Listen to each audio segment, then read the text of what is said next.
KKR এর জন্য কিন্তু বিরাট বিরাট সুখবর। আজকে ম্যাচ হলে পয়েন্ট আসতো কিনা জানা নেই, কিন্তু কেকেআর আজকে ম্যাচ না খেলেই 1 পয়েন্ট পেয়ে গেছে।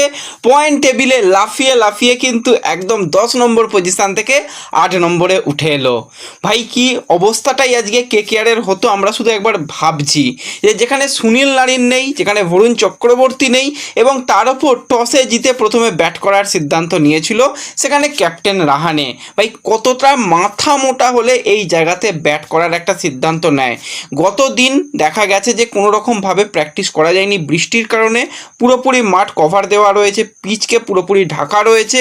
তো সেখানে টসে জিতে কে ব্যাট করে সেটা শুধুমাত্র রাহানেই জানে। ভাই আজকে কেকেআরের যা অবস্থা হতো আমরা বুঝতেই পারছিলাম, কারণ আমরা শুরুতেই দেখলাম যে পাঞ্জাব কিংসের বোলাররা রীতিমতন কিন্তু নাচিয়ে ছেড়ে দিয়েছিল কেকেআরের ব্যাটসম্যানদের। সেখানে কিন্তু ফিন অ্যালেন আবারও ব্যর্থ। ফিন অ্যালেন একদমই কিছু করতে পারে না।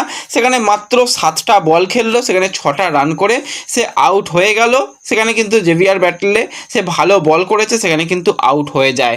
তারপর ক্যামেরন গ্রিন আসে, দেখে প্রথম বলেই 4 মারে, যেটাও কিন্তু একটা এজ ছিল, এবং দ্বিতীয় বলেই বললো ধর আমার ভালো লাগছে না, আমি উঠে পড়ি, এক্ষুনি বৃষ্টি এসে যাবে। সে এসেই কিন্তু আউট হয়ে যায়। সেখানে কিন্তু বাজে শট খেলে, সেখানে কিপার কিন্তু সহজেই ক্যাচ নিয়ে নেয়, সেখানে এজ ছিল, সেখান থেকে কিন্তু আউট হয়ে যায়। তো এই দুজন প্লেয়ার ভাই কেকেআরকে ডোবাচ্ছে, যাদের উপর অনেক আশা করা হয়েছিল যে ফিন অ্যালেন ঝড় তুলবে। তো ঝড় তো উঠছেই না, সে দাঁড়াতেও পারছে না। ক্যামেরন গ্রিন বলে বলে ম্যাচ জেতাবে, তো গ্রিনকে ভাই বাদ দেওয়ার সময় এসেছে। 3টে ম্যাচে দেখা গেল একটা নয় রান আউট হয়েছে, বাদবাকি 2টো ম্যাচে একদমই গ্রিন সুলভ পারফরমেন্স হয়নি। আজকে আবার নাম্বার 3-এ নিয়ে চলে আসা হয়েছিল।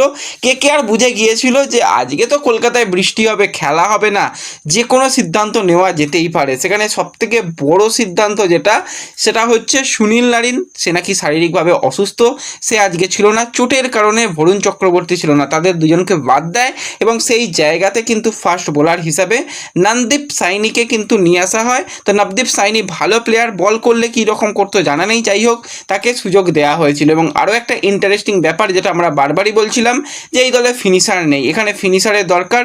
সেখানে কিন্তু রহমান পাউল, তাকেও কিন্তু আজকে নিয়ে আসা হয়। তো এই দুটো পরিবর্তন করেছিল, কিন্তু কেকেআর যেভাবে পাওয়ার প্লের মধ্যেই ধেরিয়ে দিয়েছিল, সেখানে 3 ওভার 4 বলে 25 রানে 2টো wicket.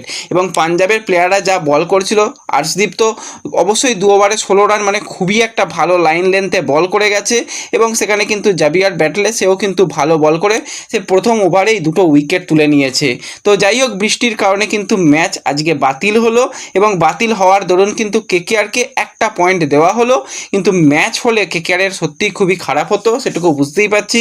Cameron green, Finn Allen, তারা তো একদমই চলছে না, এবং ক্যামেরন গ্রিনের জন্য খারাপ লাগছে, কারণ এতটা বড় প্রাইস ট্যাগ তার উপর রয়েছে, সেই কারণেই হয়তো শেষ পর্যন্ত সে পারফরমেন্স করতে পারছে না। তাকেও দ্রুত ছন্দে ফিরতে হবে, সেটুকু বলাই যায়। এবং আজকে মাঠে কিন্তু শাহরুখ খান ছিল, এবং সে কিন্তু অনেকক্ষণ দলের সিইওর সঙ্গে কথা বলে, ভেঙ্কি মাইসারের সাথে কথা বলে, যে দল এত খারাপ করছে কেন, প্লেয়াররা এত খারাপ করছে কেন, সেই নিয়ে কিন্তু তারা বেশ অনেকক্ষণই আলোচনা করে।